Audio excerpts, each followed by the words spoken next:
Yo guys, what is up? Max on our Wonderlands video, and I know I made a video yesterday detailing new details about Wonderlands, but we just got the craziest article yet, specifically talking about primary and secondary classes, where the director of Wonderlands breaks into even more details, talks about hero points which are going to be spent into strength, dexterity, intelligence, wisdom, constitution, and attunement. There's so much new information to break down about how you're going to be making your characters, as well as the combat systems, new melee systems, and even more. I cannot wait to break down all of this for you guys. I hope y'all enjoy the video. Let's get right into it.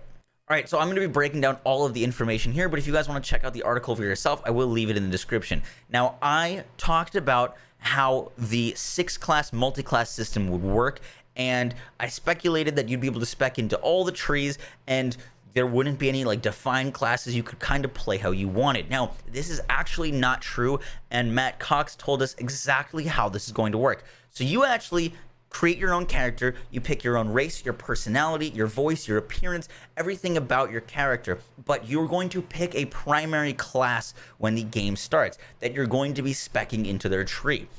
They don't say what the classes are, but they do say that there's 6 classes. Now, you're going to be spending your points in that primary class's tree, and later into the story, you can slot a secondary class, meaning that you can combine any other class with your current class to make a hybrid character. You're going to be locked with that primary class for your time playing Wonderlands.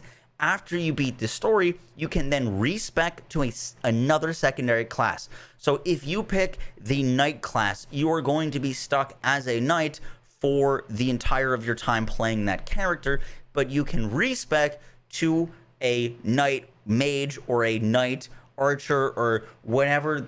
Once again, we don't have the exact names of the classes yet, but there is a player choice that is going to be happening. You cannot switch between all the different classes at any given time. Your primary class that you pick is always going to be your base, and then you can mix and match the different secondary classes to go into. I really love this. I was a little worried that you could make one character and never have to repeat the game or repeat any decisions, and your decisions won't be impactful because you could respec into any different character at any different given time.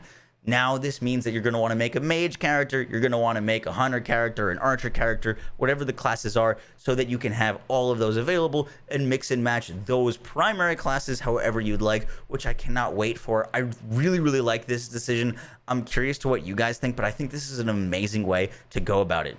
Next up, Matt Cox talks about more ways to shape your character that is going to make it your specific character, and this blew my mind. So beyond primary and secondary classes, you're going to have hero points to spend in classic Dungeons and Dragons attributes, meaning as you're going to be leveling up, you're going to be unlocking hero points to spec into like a character sheet, into melee attributes, spell attributes, or skill cooldown attributes.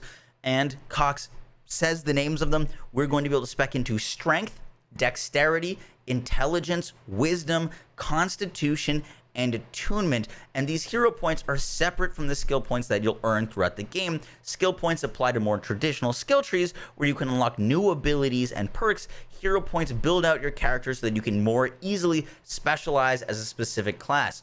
So not only do you go as like a mage character, but you can then spec into, if you want to do more damage with spells, more intelligence, maybe, I'm not exactly sure how all these work traditionally, but if you want to be able to use more spells, you're going to need to put more points into attunement so that you can have more spells equipped. This blows my mind. I can't believe we are getting this in like a Borderlands-like game. This is genuinely, it's just so crazy sounding. But yeah, if you want to go a dual wielding dagger knight build or whatever, maybe you're going to need more points in dexterity. Maybe it'll increase your crit, or strength if you want to wield a big sword. There might be requirements for weapons and stat requirements to use certain spells and to hold certain weapons, which is, I mean, I've recently played Dark Souls. That's a lot like that. I cannot wait for this.